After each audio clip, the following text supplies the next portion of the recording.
Saya mau bilang begini, nggak usah kejar-kejar urapan, apalagi beli, nggak usah cari kuasa, taat saja. Poinnya taat saja pada otoritas, taat pada firman Allah. Engkau akan terima urapan itu. Dan urapan itu bukan dipakai untuk membanggakan diri, bukan untuk menyombongkan diri, tapi urapan itu untuk dapat kuasa, supaya kuasa itu digunakan untuk melakukan pekerjaan-pekerjaan besar. Pekerjaan besar itu pemulihan, pembebasan, pelepasan, dan harkat dan martabat manusia dipulihkan kembali. Dan sekali lagi, ketaatan mendatangkan urapan. Urapan menghasilkan kuasa. Kuasa untuk melakukan mujizat. Dan mujizat-mujizat itu memberi tanda sehingga banyak orang percaya kepada Yesus. Kita satu dalam doa. Bapa di surga, terima kasih untuk hari ini Bapa. Alhamdulillah kami semua sehat Tuhan.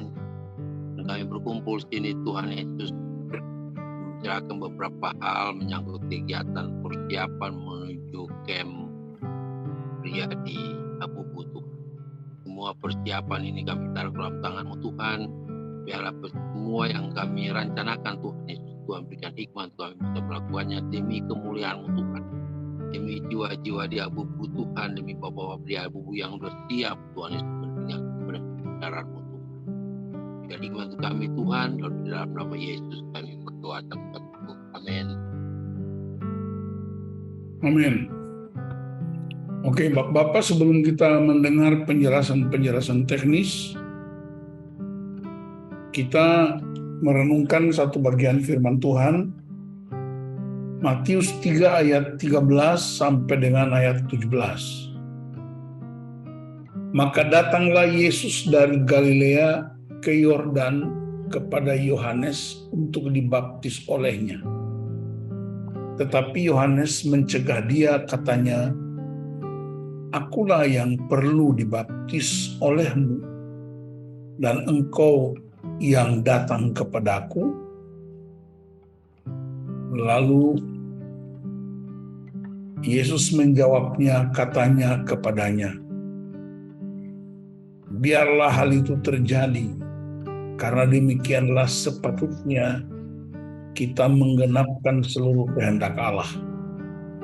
Dan Yohanes pun menuruti. Sesudah dibaptis, Yesus segera keluar dari air, dan pada waktu itu juga langit terbuka, dan ia melihat Roh Allah seperti burung merpati turun ke atasnya. Lalu terdengarlah suara dari sorga yang mengatakan, "Inilah anakku yang kukasihi, kepadanya lah aku berkenan." Nah, Bapak, ayat-ayat ini sebenarnya tidak asing buat pendengaran kita. Tetapi saya ingin mengajak Bapak untuk mengalami kebenaran ini, karena ini berhubungan dengan ketaatan, berhubungan dengan otoritas, berhubungan dengan urapan, kuasa, dan mujizat.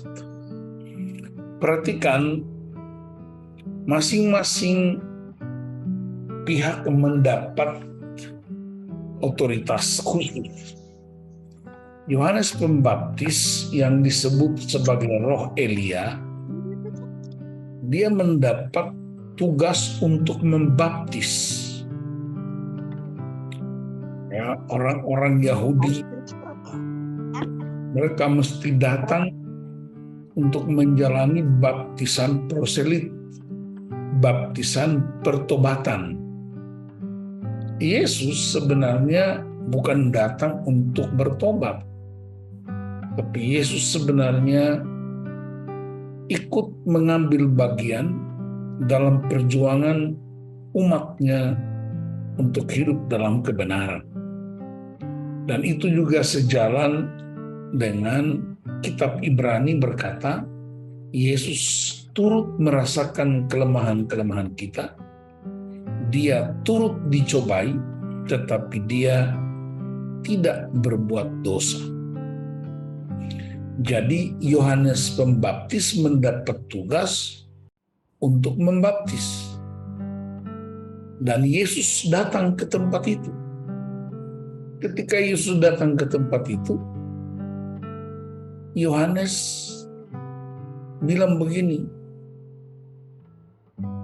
"Aku yang harus datang kepadamu.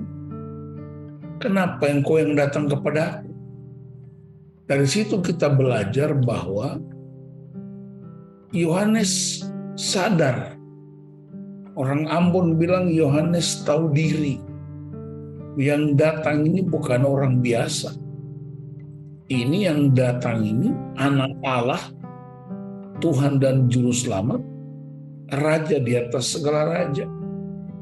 Sehingga Yohanes sadar betul, tahu diri, dan dia bilang, "Aku enggak pantas.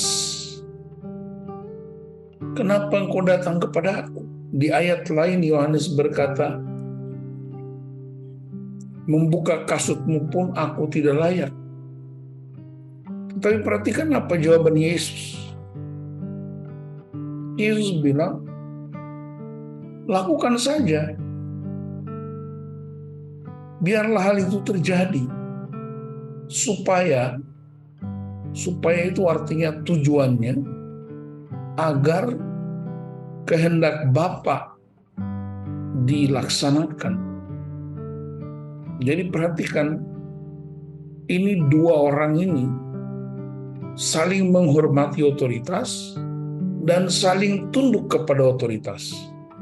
Yohanes sadar siapa dirinya, dia menghormati betul siapa Yesus, tapi Yesus juga menghormati pekerjaan Yohanes Pembaptis. Sehingga dia bilang sama Yohanes Pembaptis, "Lakukan saja, biarkan hal itu terjadi, supaya kita menggenapkan kehendak Allah." Nah, apa yang terjadi di situ, Bapak-bapak? Ketika Yesus dibaptis di situ, terjadi beberapa peristiwa penting. Roh Allah turun.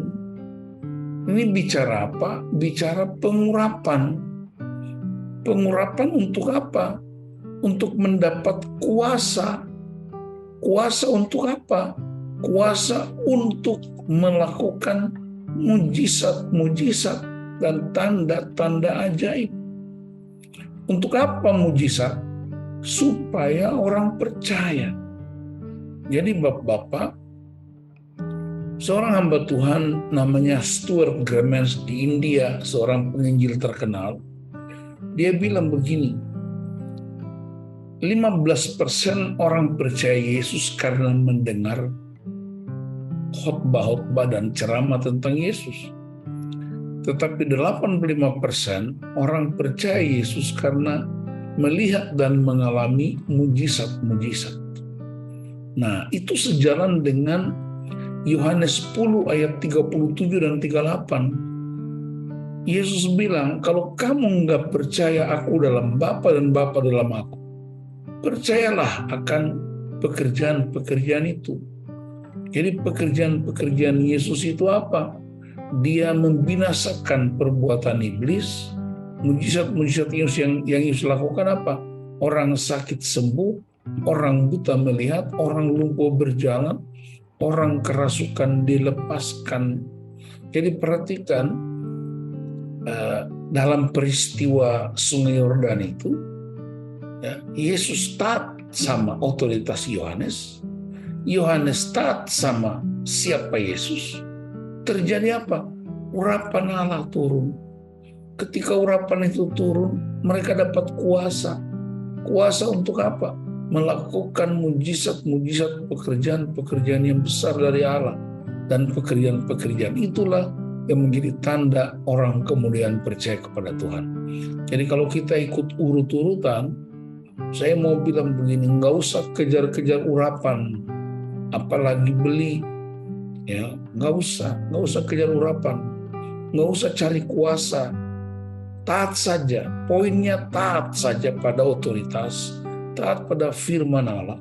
Engkau akan terima urapan itu, dan urapan itu bukan dipakai untuk membanggakan diri, bukan untuk menyombongkan diri, tapi urapan itu untuk dapat kuasa, supaya kuasa itu digunakan untuk melakukan pekerjaan-pekerjaan besar.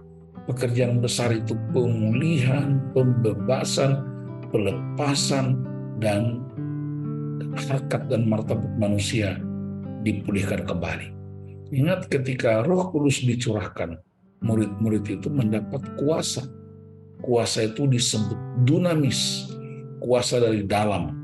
Dan mereka pergi dengan semangat, dengan sukacita, tanpa takut dan gentar. Mereka pergi memberitakan Injil Kerajaan Allah sehingga banyak orang diselamatkan.